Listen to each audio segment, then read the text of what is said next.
Selamat pagi, perkenalkan nama saya Cecilia Veronica dari kelas A2 Pagi Manajemen, NIM saya 19104169902, Makul, Perilaku, Organisasi, dosen Adi Mursalin SEMM. Di sini saya akan membaca ringkasan dari bab 5 tentang motivasi kerja. Pendahuluannya, setiap organisasi, perusahaan tentu menginginkan karyawan memiliki prestasi yang baik. Karena dengan memiliki karyawan yang berprestasi, diharapkan dapat meningkatkan kinerja dan nilai perusahaan. Jika penilaian prestasi kerja diperhatikan, maka akan menjadi fokus bagi karyawan untuk melihat seberapa besar tingkat keberhasilan yang bisa dicapai dalam bekerja. Sumber daya manusia merupakan salah satu faktor penting, oleh karena itu diperlukan strategi-strategi yang lebih baik dalam upaya membina manusia sebagai tenaga kerja. Tercapai tujuan suatu organisasi tidak hanya tergantung pada peralatan modern, sarana, dan prasarana yang lengkap, tetapi justru lebih tergantung pada manusia yang melaksanakan pekerjaan tersebut. Karyawan yang berkualitas adalah karyawan yang melaksanakan pekerjaannya dan mampu memberikan hasil kerja yang baik atau mempunyai prestasi kerja yang tinggi yang dibutuhkan oleh organisasi untuk mencapai tujuannya. Banyak bisnis berhasil bukan hanya karena ide bisnisnya, tetapi juga karena karyawan. Tetapi karyawan juga perlu dimotivasikan serta perlu memiliki keterampilan yang sesuai untuk melakukan pekerjaannya. Karyawan di beberapa perusahaan memiliki keterampilan yang memadai untuk pekerjaannya, tetapi mereka kurang memiliki motivasi untuk bekerja dengan baik. Konsekuensinya, karyawan ini memberikan bantuan terbatas dalam proses produksi. Beberapa perusahaan yakni bahwa jika perusahaan dapat memperkerjakan orang-orang termotivasi secara alami, maka karyawan akan berkinerja dengan baik di tempat kerja. Tetapi hal ini tidak selalu terjadi, meskipun sebagian orang secara alami melakukan usaha yang lebih besar untuk berkinerja baik, mereka masih membutuhkan lingkungan kerja yang memotivasikan mereka. 2. Pengertian motivasi. Menurut Kandresman, dalam motivasi diartikan sebagai keseluruhan proses pemberian dorongan atau rangsangan kepada para karyawan sehingga mereka bersedia bekerja dengan rela tanpa dipaksa. Organisasi akan berhasil melaksanakan program-programnya bila orang-orang bekerja dalam organisasi dapat melaksanakan tugasnya dengan baik sesuai dengan bidang dan tanggung jawab masing-masing. Dalam melaksanakan tugas tersebut, para pegawai perlu diberikan arahan dan dorongan sehingga potensi yang ada dalam dirinya dapat diubah menjadi prestasi yang menguntungkan organisasi. Menurut Dev, motivasi atau motivation dapat diartikan sebagai kekuatan yang muncul dari dalam ataupun dari luar diri seseorang, membangkitkan semangat serta ketekunan untuk mencapai sesuatu yang diinginkan. Motivasi bekerja akan mempengaruhi produktivitasnya dan sebagian dari tugas seseorang manajer adalah menyalurkan motivasi ke arah pencapaian tujuan organisasi. 3. Teori motivasi. Motivasi dapat menyebabkan seseorang bertindak dengan perilaku yang baik dalam sebuah organisasi. Banyak peneliti yang menyimpulkan bahwa motivasi pekerja yang tinggi berbanding lurus dengan tampilan organisasi dan keuntungan yang dihasilkan. Beberapa pendapat tentang motivasi menekan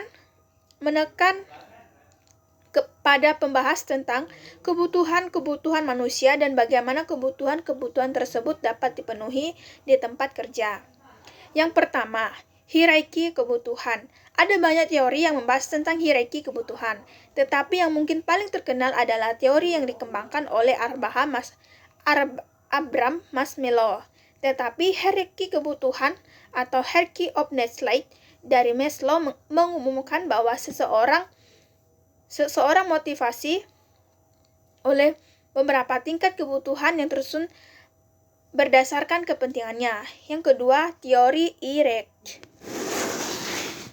Kelson Adler mengemukakan sebuah modifikasi atas teori Marshmallow dalam rangka menyederhanakannya dan menanggapi kritik atas kurangnya pembuktian empiris pada teori ini. Teori Erecht atau Eck teori yang dikemukakan Clayton Adler mengenakan 3 kategori kebutuhan. Yang pertama, kebutuhan eksistensi, yaitu kebutuhan akan kebahagiaan lahir. Yang kedua, kebutuhan terkaitan, yaitu kebutuhan akan hubungan yang baik dengan orang lain. Yang ketiga, kebutuhan pertumbuhan, yaitu kebutuhan yang fokus pada pengembangan potensi manusia dan keinginan untuk pertumbuhan pribadi dan peningkatan kompetensi. Yang ketiga, studi Hawthorne. Pada akhir tahun 1920-an, para peneliti mempelajari pekerjaan di Westland Eccles Plain dekat Chicago untuk mengidentifikasikan bagaimana beragam kondisi mempengaruhi tingkat produksi mereka. Ketika pemecahannya ditingkatkan, tingkat produksi pun meningkat. Yang keempat, studi kepuasan kerja atau Hirschberg. Pada akhir tahun 1950-an, Friedrich Hirschberg menyurvei 200 akuntansi dan insinyur mengenai kepuasan kerja. Hirschberg mencoba untuk mengidentifikasikan faktor-faktor yang membuat mereka tidak puas dengan pekerjaan mereka pada suatu titik tertentu. Ia juga mencoba untuk mengidentifikasikan faktor-faktor yang membuat mereka puas dengan pekerjaannya. Yang keenam, teori X dan teori Y McGregor.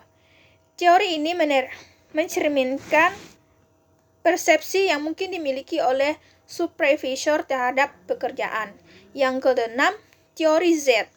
Pada tahun 1980-an, teori baru mengenai kepuasan kerja dikembangkan.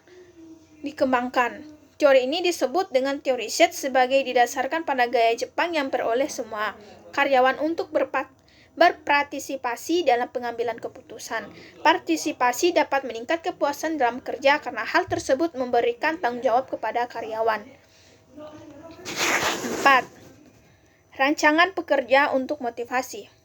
Sebuah pekerjaan dalam suatu organisasi adalah sebuah unit kerja di mana seseorang pekerja dituntut bertanggung jawab atas pelaksanaannya. Manajer harus tahu aspek ada dari suatu pekerjaan yang dapat memberi motivasi, sebagaimana dia harus tahu bagaimana untuk mengganti kerugian atau tugas rutin yang hanya memberikan sedikit kepuasan. Rancangan pekerjaan, job design. Job design adalah aplikasi dari teori motivasi pada struktur kerja untuk meningkatkan produktivitas dan kepuasan. Pendekatan rancangan kerja umumnya dibagi menjadi penyederhanaan kerja, rotasi kerja, perluasan kerja, dan penggayaan kerja. Yang pertama, penyederhanaan kerja atau job simplification. Penyederhanaan kerja manajer efisiensi tugas dengan mengurangi jumlah tugas yang harus dilakukan seorang pegawai. Yang kedua, perputaran kerja atau job relation.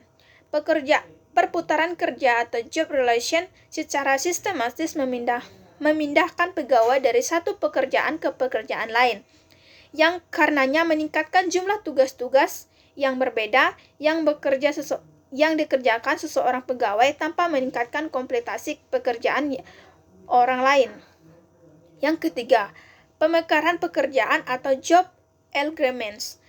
Pemekaran pekerjaan menggabungkan beberapa tugas jadi satu tugas yang baru dan lebih besar. Yang keempat, penggayaan pekerjaan atau job enrichment. Penggayaan pekerjaan menggabungkan motivasi tingkat tinggi ke dalam pekerjaannya, di antaranya tanggung jawab, pengakuan, dan kesempatan untuk tumbuh, belajar, dan melakukan pencapaian. 5. Meningkatkan kepuasan dan motivasi kerja. Banyak teori motivasi mengatakan bahwa perusahaan dapat memotivasikan karyawannya untuk bekerja secara baik dengan memastikan kepuasan kerja. Secara umum, karakteristik utama yang mengaruhi kepuasan kerja adalah uang, keamanan, jadwal kerja, dan keterlibatan di tempat kerja. Semakin perusahaan dapat menawarkan program pengayaan pekerja ini kepada karyawan, semakin perusahaan dapat memotivasikan karyawannya. 1. Program kompetensi yang memadai. Perusahaan dapat berusaha memuaskan karyawan dengan menawarkan kompetensi yang memadai untuk pekerjaan yang terkait. Yang kedua, keamanan kerja. Karyawan memiliki keamanan kerja dapat menjadi lebih termotivasi untuk bekerja dengan baik. Ketiga, jadwal kerja dan yang fleksibel. Metode lain untuk meningkatkan kepuasan kerja adalah dengan menerapkan program yang memungkinkan jadwal kerja yang lebih fleksibel. Yang 4, program keterlibatan karyawan. Ketika karyawan lebih termotivasi dengan memainkan perannya yang lebih besar di perusahaan, baik dengan lebih terlibat dalam pengambilan keputusan maupun dengan diberikan tanggung jawab yang lebih besar, perusahaan dapat menggunakan berbagai metode untuk memungkinkan keterlibatan dan tanggung jawab karyawan yang lebih besar, seperti perluasan pekerjaan, rotasi pekerjaan, dan pemberdayaan, manajemen partisipasi, dan manajemen berdasarkan tujuannya. Demikian ringkasan dari bab 5.